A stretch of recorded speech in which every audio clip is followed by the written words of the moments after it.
Hello guys, welcome my new video. आज हम आ चुके हैं चित्तरंजन का आर साइड रीता दी का घर में। डीवॉइस स्कूल का शिवदास सर हमको इनका घर भेजा था। इनका पैरालिसिस हो चुका है, आप लोग भी देख सकते हैं। उठे हाঁটতে পারছেন না। কতদিন হলো? 10 दिन। 10 दिन। अच्छा ठीक। अरे भगवत गीता में लिखा है, कर्म करो, फल की चिंता मत करो, नसीब में जो होगा वो जरूर मिलेगा, और अगर नसीब में नहीं होगा कुछ भी कर लो नहीं मिलेगा। হ্যালো গাইস, আমি মলয় মণ্ডল। কিছুদিন আগে এই দাদা প্যারালাইসিসে আক্রান্ত হয়ে বিছানায় ছিল। এনাকে বিগত 20-25 দিন কন্টিনিউ করার পরে এখন তার রেজাল্টটা দেখুন। আপনারা দেখতে পাচ্ছেন কিভাবে হাঁটছে।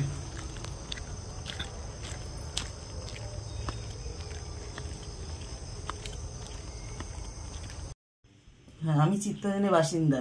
আমি রীতা দে।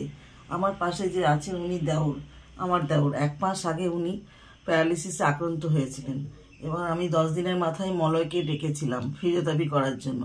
উনি 15 দিনের মধ্যে আমার দেওরকে হাঁটা চলা দাঁড় করিয়ে দিয়েছিল। এখন উনি 10 দিনের মধ্যে পুরো হাঁটা চলা করছেন এবং উনি সুস্থ হয়ে উঠেছেন।